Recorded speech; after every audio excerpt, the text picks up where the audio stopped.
ஜீவநீரோடை ஊழியங்கள் வழங்கும் இதயத்திற்கு இன்று ஒரு சிந்தனை.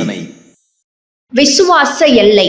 என்னால் நடக்க மட்டுமே இயலும் என்று நான் எண்ணுகின்ற போது தேவன் என்னை ஓட வைக்க முடியாது. என்னால் 1 கிலோமீட்டர் தூரம் மட்டுமே ஓட இயலும் என்று நான் நினைக்கும் போது தேவன் என்னை 2 கிலோமீட்டர் தூரம் ஓட வைக்க முடியாது. நம்முடைய விசுவாச எல்லைகளை கடந்து தேவன் நம்மை செயல்பட வைக்க முடியாது. சில வேளைகளில் நாம் நம்முடைய பலத்தை குறைவாக மதிப்பிட்டு விடுகிறோம். நம்முடைய சாதிக்கும் திறனை நாம் குறைந்த எல்லைகளுக்குள் மட்டுப்படுத்தி விடுகிறோம். நம்முடைய விசுவாச பார்வையை சற்று விசாலமாக்கிக் கொள்வது நல்லது. நம்முடைய நம்பிக்கையின் தூரங்களை சற்று அதிகமாக்கிக் கொள்வது நலமானது.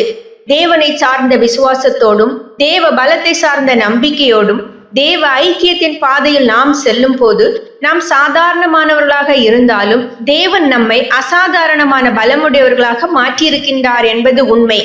அங்கே நம்மை குறுகிய எல்லைகளுக்குள் நிறுத்திக் கொள்வது தேவ வல்லமையின் செயல்பாட்டினை மட்டுப்படுத்தும் செயலாக மாறிவிடும். கானானை வேவு பார்க்க சென்றவர்களில் பெரும்பான்மையினர் அந்த தேச மக்களுக்கு முன்னால் தங்களை வெட்டுக்கிளிகள் என்ற நிலைக்கு குறைத்து கொண்டார்கள்.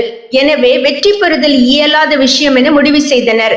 ஆனால் யோசுவாவும் காலேபும் தேவ பலத்தை சார்ந்த விசுவாசத்தோடு தங்களால் எளிதாக சாதிக்க முடியும் என்றனர்.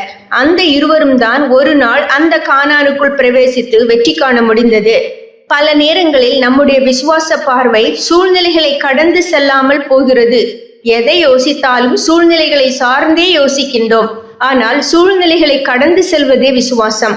பல அற்புத அடையாளங்களை கண்டிருந்த போதிலும் மோசேயின் விசுவாச பார்வை சில நேரங்களில் சூழ்நிலைகளை கடந்து செல்ல மறுத்தது.